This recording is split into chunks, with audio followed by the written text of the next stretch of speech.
Olá, pessoal! Na aula de hoje eu quero responder uma pergunta. Por que nós desejamos coisas que no fundo a gente sabe que nos faz mal? Quero falar aqui, durante esse vídeo, sobre a hierarquia de bens que nós devemos seguir, né? Mesmo cada um tendo uma vida, tendo a sua individualidade, a sua circunstância. Eu quero falar sobre os desejos que nós temos, e nós vamos ter, sim, chamado dentro da filosofia como apetites secundários, né? Inclinações, movimentos a coisas, a bens que nós desejamos, e que são bons, são bens, só que eles precisam estar estruturados, eles precisam estar ordenados, né? Segundo uma direção correta para te levar à verdadeira felicidade, ao correto funcionamento da tua alma, tá? E aí, essa pergunta, né? É muito frequente. Se você parar para pensar, nós comemos coisas que a gente sabe que no fundo não vai fazer mal. Nós desejamos alguma coisa que sabe que no fundo não vai ser tão bom para nossa vida, né? E por que a gente faz isso? E aí, existe uma falsa ideia nessa frase, nessa pergunta que eu acabei de falar para vocês, de que o homem deseja o mal, né? Então, assim, pô, se eu sei que não faz bem, então eu tô querendo algo que não é um bem, é um mal, né? E o homem sempre deseja o bem. Isso eu quero que fique claro para vocês, e isso vai virar uma chave na vida de vocês. O ser humano, ele tem potências, tem a alma, que é a forma substancial de uma matéria. Mais para frente eu vou entrar nesse lance de metafísica aprofundando, né? Mas aqui eu quero ser um pouco mais real, de vida prática, para que vocês entendam. A alma humana entra no corpo, certo? No seu corpo, na geração do seu pai e da sua mãe, e é Deus que infunde, certo?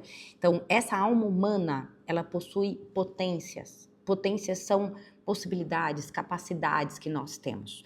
Toda alma humana tem, certo? Toda alma humana. Ela já vem com isso de fábrica, vamos dizer assim, de Deus, tá? Porque nós somos um pedacinho dele, né? Então, nós temos tudo que Deus tem, por isso a nossa dignidade. E tem duas potências que são superiores, chamadas de uma parte elevada da nossa alma, ou espírito, alguns autores chamam como espírito, que é a nossa inteligência e a nossa vontade. Essas duas potências, que é o que nós temos de mais elevado, que é o que nos diferencia, por exemplo, dos animais, em relação à formação da alma, porque os animais também têm alma, elas são diretamente, elas buscam na realidade, tá? Na vida ao redor, coisas específicas. A inteligência vai buscar a verdade nas coisas, nas pessoas, no mundo, e a nossa vontade vai buscar um bem. Isso não muda. Todo ser humano busca um bem, ele não busca um mal. Ele só está enxergando aquele mal como um bem, tá? E eu vou dizer para vocês como ele está fazendo isso, tá bom? Então, todo ser humano, ele tem um apetite, uma inclinação. É bom que vocês vão se acostumando com esses termos. Ele tem um apetite que é natural, está inserido na sua natureza, na sua essência, enquanto criado por Deus, pelo bem. Porque a vontade dele vai buscar o bem, né? E o bem mostrado pela inteligência diretamente. Isso significa, então, que o coração do homem é feito para o bem. O coração do homem é feito para o bem. A vontade, ela sempre se move, se direciona àquilo que ela percebe que é bom, tá? E uma coisa muito importante, a vontade, ela não busca o mal diretamente, não tem como isso acontecer. Ela sempre vai escolher um bem que a ela é aparente, como eu acabei de dizer, tá? Um exemplo simples disso para vocês entenderem. Comer exageradamente. Vocês conseguem perceber aonde está o bem que a pessoa que come exageradamente está buscando? O prazer. Então, o bem que ela busca é o prazer. Esse bem está comandando a vida dela naquele momento. E por isso ela vai atrás da comida. O álcool é a mesma coisa. E todas as coisas ao redor.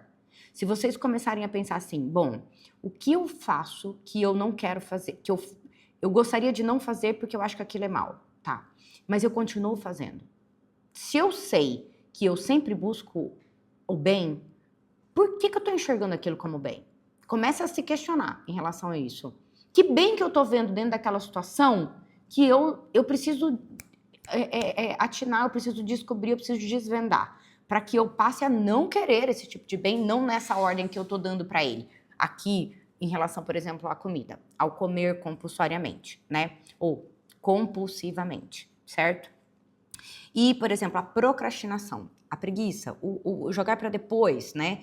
A preguiça tá ali na base, né, da procrastinação. Mas é o deixar para depois sempre aquilo que você poderia fazer hoje. Vamos dizer assim, num contexto amplo, que a procrastinação seria isso, né? Qual é o bem de uma pessoa que sempre procrastina e está buscando? Entendeu? Buscar um alívio de alguma coisa, tá? Então, assim, eu preciso fazer aquela obrigação. Se eu não faço, é um alívio. Então, é esse bem que eu tô buscando, na verdade. E aí, não é o mal, né? Então, quando você consegue desvendar, você conhece mais você mesmo. Você entende, isso é autoconhecimento. Você entende mais quem é você. Pra, a partir daí, você começar a traçar algumas estratégias para mudança. E ser uma mudança real, uma mudança verdadeira. Bom, nós vamos entrar aqui em níveis de apetite, dessas inclinações, dessas tendências, desses movimentos nossos, dos nossos desejos a algo, né? Que já significa que é algo que a gente quer, que a gente está olhando como um bem e esse bem pode estar obnubilado, assim, com uma cortina na frente. Vamos lá. Existe um apetite que é natural, um apetite, um movimento, uma inclinação em nós que é profundo, vamos dizer que é ontológico, e ele é estável, tá? Ele é estável, ele está inscrito na natureza humana, ou seja, nós seres humanos temos um apetite que é natural, nascemos, todos nós, todos os seres humanos, tá? E ele já existe, ele já nos dá uma tendência, que é exatamente isso que eu falei para vocês, que é a nossa vontade buscando o bem, tá? Então ele busca o bem verdadeiro, o bem último. Em certa medida, o que a gente está fazendo o tempo todo é buscar Deus, tá? Então nós buscamos o bem verdadeiro é Deus, só que nós buscamos o bem verdadeiro em todas as coisas que a gente está vivendo. Por exemplo, eu vou tomar essa água. É como se o meu corpo tivesse uma tendência em buscar Deus e ele está nessa água e isso me satisfaz, certo? Em toda medida, nós temos esse apetite natural de buscar um bem, tá? Na nossa circunstância. E existem apetites que são adquiridos, apetites, inclinações que são considerados secundários, tá? E isso a gente adquire com a vida, nas experiências de vida desde que a gente nasce. Então vamos lá. Esses apetites são formulados então pela nossa experiência de vida, tá? E são influenciados, portanto, pelo ambiente em que a gente vive, certo? E eles podem se desordenar, eles podem ser apresentados para nós fora de ordem. E aqui eu quero lembrar uma situação para vocês que é muito comum, que quando fala assim, não dá um doce para a criança, né? Porque se essa criança entrar em contato com esse doce, ela vai desenvolver um apetite secundário a ele.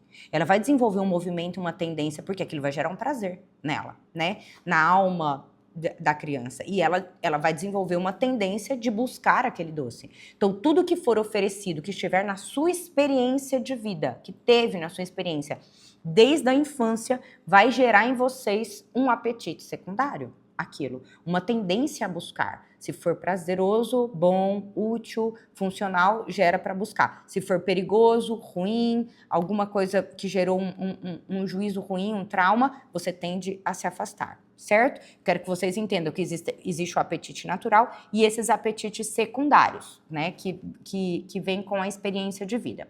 E exatamente nesses apetites é que se instala uma grande confusão. Por quê? Porque esses apetites secundários, eles vão confundindo a hierarquia dos bens que a gente busca, tá? De certa forma, estamos buscando Deus, né? Só que a gente tá confuso. Quanto mais inclinações forem desenvolvendo em nós, na experiência, a gente não vai saber exatamente qual é aquela que nos leva ao bem verdadeiro, ao bem último. E aí, a pessoa não deixa de buscar o bem. Em nenhuma vez ela deixa de buscar o bem, tá? Nem um assassino que vai matar alguém, ele busca um prazer naquilo, ele enxerga aquilo como um prazer, tá? Então, e ele tá buscando um bem, só que não é um bem real, né? Mas ele enxerga aquilo como um bem. E o que acontece? essa pessoa, conforme ela vai vivendo e tendo experiências, ela vai confundindo os meios para adquirir os bens com o fim. Existe isso. Ela vai confundindo bens parciais com o bem total que ela está buscando de fato, tá? Segundo a sua ontologia, o seu fundamento, a sua origem. E existem exemplos bem claros sobre isso que eu quero colocar aqui para você. Por exemplo, buscar o reconhecimento.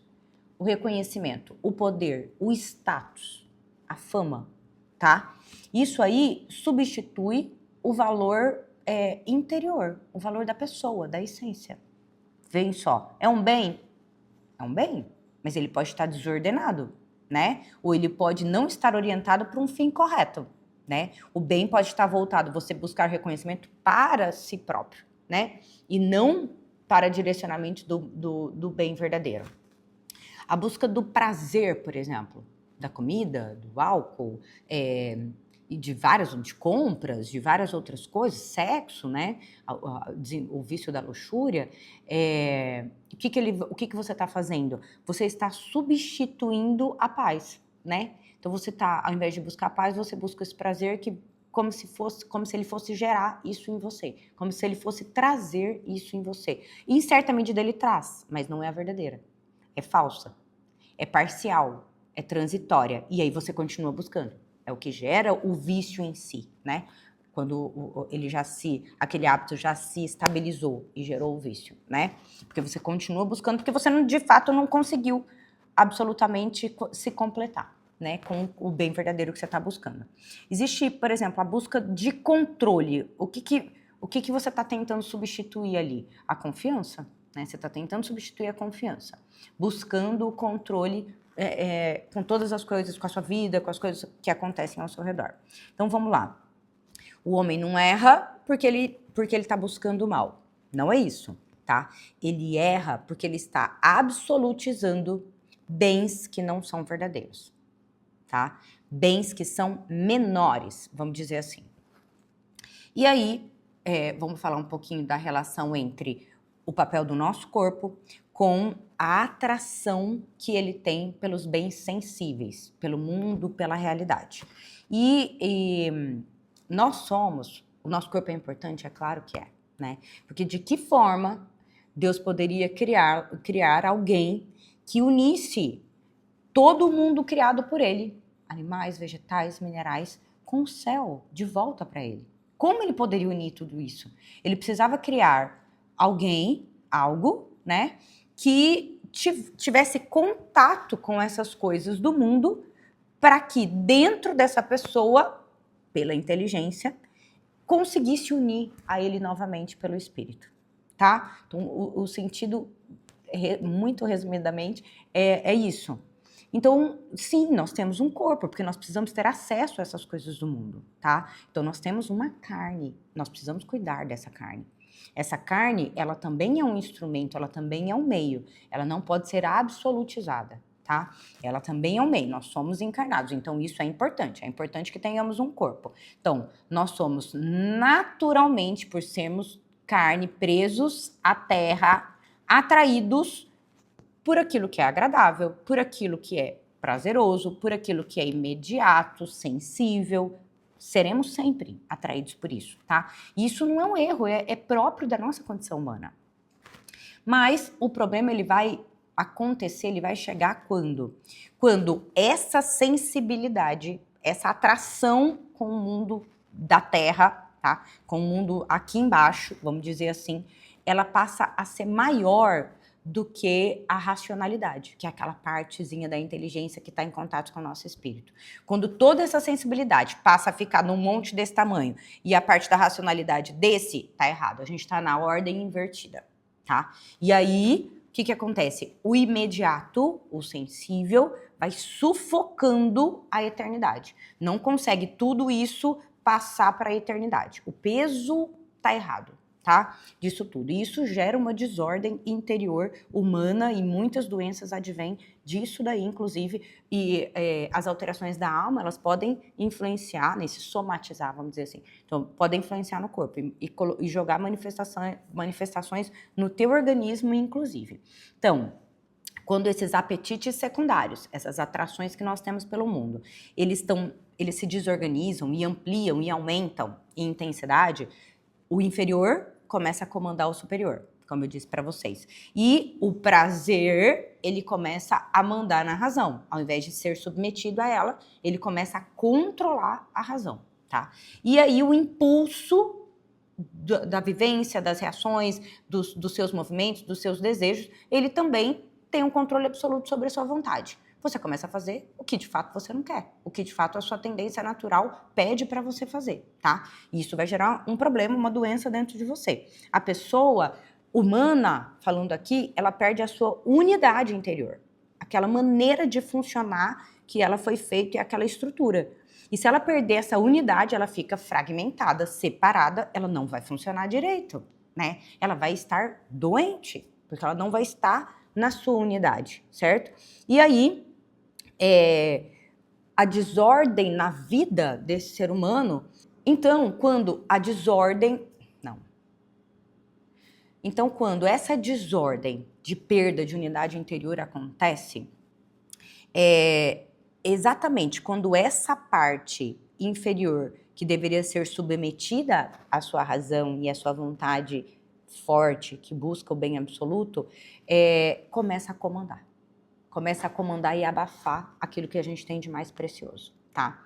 E aí muda a configuração completa, e aí você passa, então, espero que vocês estejam começando a entender, a dar a própria resposta para aquela pergunta que eu fiz no começo do vídeo, que é, por que eu faço coisas que eu sei que não me faz bem? É porque existe um controle de algo que deveria estar submetido, né, a algo maior aí dentro da tua alma. E aí nós vamos falar sobre a vontade, que está, voltando, recapitulando, para vocês entenderem, naquela tendência natural que nós buscamos, nascemos, todos nós, seres humanos, para buscar o bem. E aí vamos assim, essa vontade no homem foi feita para buscar aquilo que é infinito, absoluto, que é Deus, né?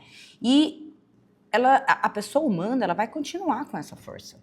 Ela não perde isso. Ela nasceu e vai continuar com isso, inclusive depois da morte do corpo. Porque a vontade e a inteligência é a sua alma imortal, em certa medida. É o que fica na sua alma imortal, em certa medida. Que também vai continuar buscando Deus, depois que o corpo morre, tá? Então, o que acontece?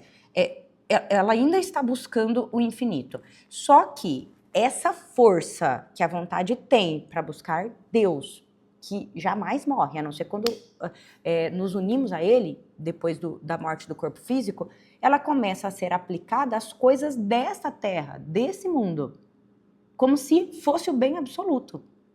Vocês começaram a entender? Deram uma clareada na mente de vocês? Então, assim, o resultado disso é uma força imensa que está buscando Deus, tá? Então, é um apego desproporcional às coisas, emoções intensas demais a coisas que não merecem essa força e essa intensidade e esse amor, tá?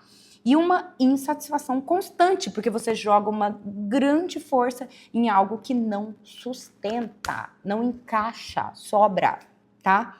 É algo que é pouco para o que a sua vontade está buscando. E aí, de certa forma, você busca mais, e você nunca vai conseguir alcançar. Nunca, tá? Pelo menos não nessa vida. Então, nós usamos a nossa capacidade feita por Deus para tentar esgotar bens que não vão suportar esse peso forte da nossa vontade, né? E aí, inclusive uma curiosidade diz que a vontade tem uma força, é a nossa maior força, porque nós estamos buscando Deus. E o segundo é o sono. O segundo é o sono. O sono também não dá para brincar com o sono, não. E qual que é a solução de tudo isso, então, Mariane? Né, você explicou tudo isso, então como que a gente vai sair disso daí? A gente precisa começar, primeiro, a entender, esclarecer, começar a questionar a vida e se habituar a buscar o bem verdadeiro. A colocar em ordem, numa hierarquia, os bens da nossa vida, da nossa circunstância. Essa é a solução. Na prática, como que a gente vai fazer isso? Então, a gente não basta só entender. Então, saiu dessa aula e entendi o que ela falou. A gente precisa educar o nosso desejo. Não é fácil. Não vai ser fácil, jamais, porque nós temos um apego às coisas sensíveis do mundo, né? Então, a gente vai precisar educar o desejo. Para educar, precisa de intenção. Você precisa estudar para educar a si mesmo. Assim como a gente faz, por exemplo, com os filhos, né? Então, a gente precisa educar o nosso desejo, as nossas tendências, porque nós somos expostos anos a outras coisas que a gente não sabia. Então, a gente vai começar a travar uma batalha contra esses desejos, né? Educando-os. Como que a gente faz isso? Primeira coisa, você precisa hierarquizar os seus bens, tá? Toda a sua vida. Então, o que é meio? Diz que eu tô buscando na minha vida. O que é o meio? E o que é o fim, tá? É claro, o fim absoluto é Deus, mas estamos buscando e isso deve ser buscado. Isso deve estar dentro da tua vida, tá? Na sua prática de religião. Qual é o fim que vem aqui, um pouquinho abaixo, tá? Que inclusive está te levando para lá. Depois disso, qual é o outro? E os meios? Como que você está orientando os seus meios? Os horários de trabalho, os horários de oração, os horários para aquilo que é um bem valioso para você, tá? Que vai te colocar na ordem, na unidade correta. Segundo, é você treinar a renúncia em algumas coisas. Assim, você vai estar educando a sua vontade. Por exemplo, não é você negar a vida e um monte de coisa. Não, né? Negar o tempo todo, não comer um brigadeiro, alguma coisa assim. Não é isso. Mas é você ordenar isso também, tá? É você ordenar com amor. Colocar isso no lugar que cabe a ele colocar, né? Porque se isso é um prazer corporal, vocês concordam comigo que isso é um bem pequeno? Tá? Mas dentro de uma estrutura, dentro de um aniversário sendo comemorado, isso é um bem que pode fazer eu entrar dentro de um contexto importante, que tem um bem maior, tá bom? Então, vamos lá. Eu sempre falo para os meus pacientes em relação, por exemplo, à viagem, né? Ah, eu vou viajar, como é que eu vou comer na viagem? Eu falei, até nisso vocês precisam hierarquizar os bens. O que é importante da viagem, né? Qual é o bem maior de você viajar, por exemplo, com a sua família, ou você viajar com o seu marido, com as suas amigas? Qual é o bem? É você adquirir conhecimento cultural do lugar que vocês vão, ou vocês querem fazer uma viagem só para comer em restaurante? Porque às vezes vocês querem uma coisa, mas na prática vocês estão fazendo outra. Então os bens não estão colocados na ordem correta. Isso, no fundo, você vai ficar repetindo isso, mas isso nunca vai te satisfazer, tá? E você, na hora que você coloca um pé atrás, você fala assim, mas por que eu fico buscando isso sempre? Por que eu faço isso sempre? E às vezes é por conta disso. Você olhar e falar assim, meu Deus, eu tô fazendo algo que não tá na ordem correta do meu ser, daquilo que eu busco enquanto ser humano, tá? E aí você precisa realocar isso daí. E a terceira prática é a repetição. A virtude, né, que é uma disposição estável, ordenada para retamente ordenada, né, ordenada para um fim verdadeiro, para a verdade como fim, ela vai nascendo de práticas repetitivas, certo? Então você vai precisar fazer isso sempre, né? Você vai precisar repetir.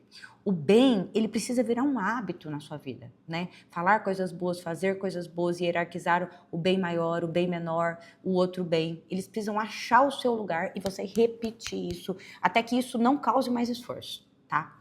Em alguma aula eu vou falar sobre essa evolução, né? Do hábito e da construção da virtude ou então do vício, que é o contrário. E a virtude, quando você estabiliza esse hábito e ele nem é mais uma força, você nem precisa de esforço para fazer isso, aí você construiu essa virtude, é muito bom, tá? Essa base de virtude como ordem ao amor, ou do amor, a gente pode dizer assim, é quando você consegue amar de forma concreta a coisa certa, a verdade e o bem verdadeiro. Isso traz uma paz, um equilíbrio que é a felicidade. É a felicidade que eu acho que a gente pode ter aqui nesse mundo, aqui na Terra. Então, por exemplo, você consegue, desde os dos pequenos bens, comer bem na dose certa, e isso vai gerar paz e equilíbrio, vai deixar de ser um problema em si, né? Quando você consegue exercer o seu trabalho sem uma idolatria, né? Dentro de um contexto que cabe a ele. Quando você consegue descansar sem ser uma fuga da realidade da sua vida. Ser realmente um descanso. Porque aquele descanso que a sua vida tá tão atropelada que você precisa sair, tá errado, né? Porque você não descansa, porque você vai, parece que você descansa, mas você sabe que vai voltar para aquele turbilhão, e aí você já fica ansioso porque vai voltar, assim, que você está enganando a si mesmo, né?